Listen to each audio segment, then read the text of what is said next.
Halo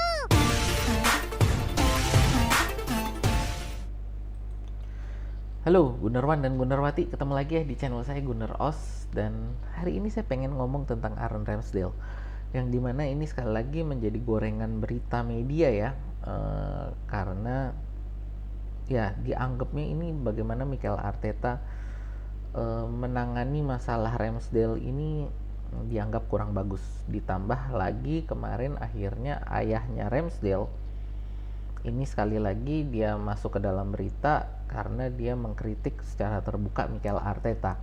Jadi kalau masalah bapaknya Ramsdale ini memang kita sangat tahu bahwa Ramsdale ini dengan bapaknya ini sangat dekat gitu ya. Jadi sehingga lu ada apa-apa lu bikin masalah sama si anak gua, si bapaknya ini bakal bakal ikut gitu ya. Jadi memang ini bapak yang sayang anak.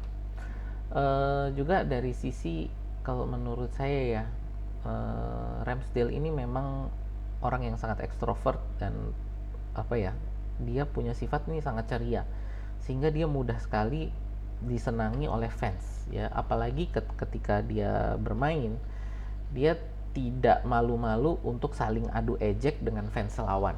Jadi dia memang sangat disayangi oleh fans Arsenal. Saya salah satunya dan saya juga pengen Ramsdale ini sukses di Arsenal.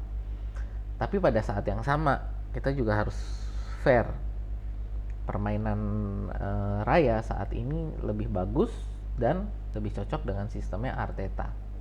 Oke.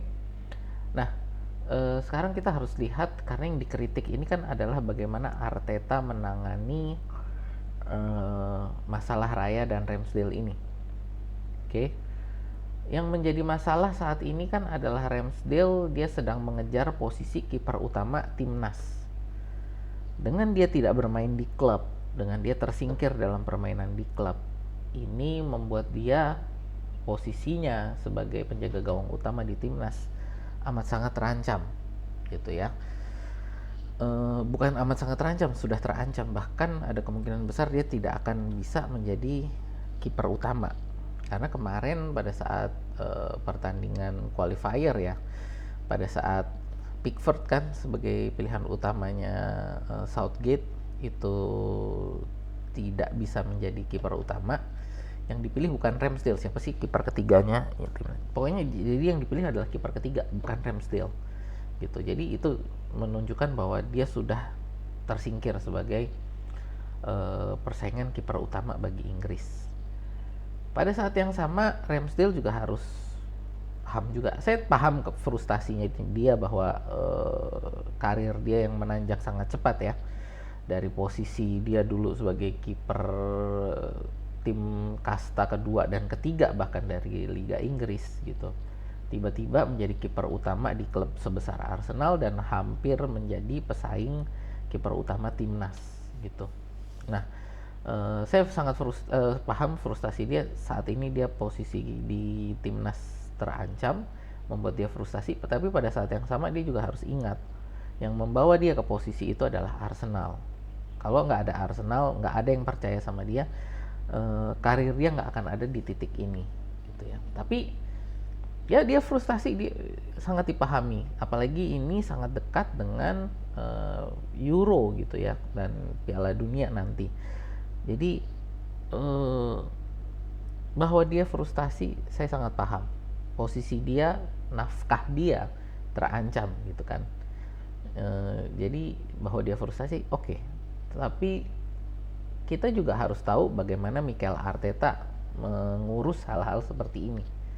Kita sudah lihat ini di Saliba, kita sudah lihat ini di siapa lagi, di Folarin Balogun gitu ya, bahwa kalau lu tersingkir dari pilihan utama, lu harus bisa nunjukin bahwa lu pantas, bahwa harus nunjukin bahwa Arteta ini salah nggak milih gua sebagai pemain gitu kan.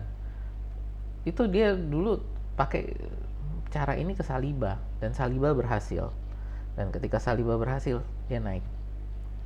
Folarin Balogun nggak berhasil. Folarin Balogun minta keluar. Folarin Balogun keluar. Siapa lagi? Eh, lalu untuk Tomiyasu juga sama, tersingkir. Gimana dia nunjukin? Ketika dikasih kesempatan, dia berhasil nunjukin. Sekarang lebih sering dipilih kan Tomiyasu dibanding Shinchenko gitu. Siapa lagi? Untuk Fabio Vieira, masih belum menunjukkan gitu. Ya inilah polanya Mikel Arteta. Kalau lu tersingkir sebagai pemain yang bukan pilihan utama, harus tunjukin pada saat lu dipilih. Dan ini kemarin Ramsdale pada saat diberi kesempatan di Carabao Cup, dia gagal. Dia tidak bisa menunjukkan bahwa dia adalah kiper utama Arsenal. Ya, oke. Secara pemain kita bisa lihat bahwa pemain yang dipilih saat itu untuk pemain bertahan di belakangnya, back four kita itu bukan tim utama, jadi bukan pilihan utama. Tapi pada saat yang sama kita harus fair. Ramsdale pada saat itu tidak menunjukkan kemampuan dia yang terbaik. Dia bermain dengan sangat tertekan dan kelihatan sekali dia frustasi gitu. Di video saya sebelumnya itu untuk yang Carabao Cup ya, itu saya bilang bahwa Ramsdale ini harusnya bisa menjadi pemimpin di lapangan. Ya, pada saat itu menurut saya kita kekalahan di Carabao Cup adalah karena tidak ada pemain yang step up sebagai pemimpin di lapangan gitu. Dan menurut saya harusnya Ramsdale saat itu yang step up sebagai pemimpin di lapangan, tapi dia tidak melakukan itu. Dia frustasi, dia marah-marah, dia emosi, dan itu membuat dia gagal menunjukkan kemampuan terbaik dia. Pada saat yang sama saya juga harus fair juga, Mikel Arteta ini agak kacau juga ngatur masalah Raya dan Ramsdale ini ya, karena di awal-awal dia seolah-olah mengatakan bahwa nanti akan ada rotasi antara Ramsdale dan Raya, tapi pada kenyataannya kita lihat ini ya sama aja seperti polanya dulu untuk waktu Leno lawan Emi Martinez. Ya, Emi Martinez dan Leno bersaing untuk kiper utama waktu Arteta datang. Emi Martinez yang tersingkir, kalah, Emi Martinez keluar. Lalu datanglah Ramsdale. Ya, sekali lagi, ini Ramsdale datang jadi kiper utama, Leno yang tersingkir, Leno keluar. Nah, pada saat Raya datang, ini seolah-olah Arteta ini mengatakan bahwa ini polanya berbeda. Kita akan melakukan rotasi, kita akan melakukan pertukaran antara kiper ini akan berbeda dengan pola-pola penggantian kiper secara tradisional. Tapi pada kenyataannya yang terjadi pola yang sama gitu kan. Raya datang bersaing dengan Ramsdale tersingkir, ya sudah selesai gitu. Jadi Raya yang menjadi kiper utama. Disinilah ya menurut saya bahwa Arteta kalau memang dia mau menerapkan pola persaingan bahwa yang tersingkir harus menunjukkan, ya udah ngomong aja gitu. Kenapa harus dibuat seolah-olah bakal ada rotasi antar kiper ini seperti rotasi pemain lapangan gitu kan, seperti rotasi striker, rotasi winger, rotasi midfield gitu ya. Ngapain ngomong seperti itu kalau memang kenyataannya tidak seperti itu. Jadi pada saat yang sama ini Arteta juga menurut saya agak pelin-pelan masalah ini gitu ya. Jadi gimana ke depannya ya, kalau dari saya ya gimana manajer ini tetap yang punya suara paling benar, dalam artian ya suaranya manajer ini adalah suara yang harus diturutin gitu ya. Jadi hierarkinya memang harus manajer yang harus diturutin. Jadi kalau dari sini menurut saya Ramsdale apa yang harus dilakukan?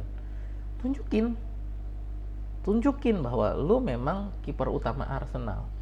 Pada saat lu dikasih kesempatan, tunjukin bahwa memang lu kiper termahal di dunia, bahwa bener lu kiper termahal di dunia ya. Karena ini kan Ramsdale awal musim ini dia dapat memang dari CSIS ya, dinobatkan sebagai kiper termahal di dunia. Tunjukin pada saat nanti kesempatan FA Cup, tunjukin bahwa emang kiper utama Arsenal. Mainnya harus tenang, jangan frustasi, ya, main seperti biasa.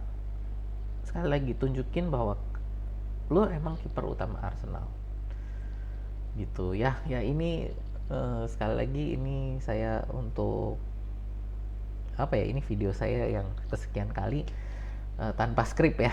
Jadi yang memang keluh kesah saya. Kalau teman-teman suka dengan video ini, boleh yuk dikasih komentar kalau ada kritik. Dan kalau suka video-video semacam ini, konten-konten Arsenal semacam ini, boleh yuk di like, share, dan subscribe ya. Itu aja dari saya. Terima kasih sudah menonton. Sampai jumpa di video kita berikutnya.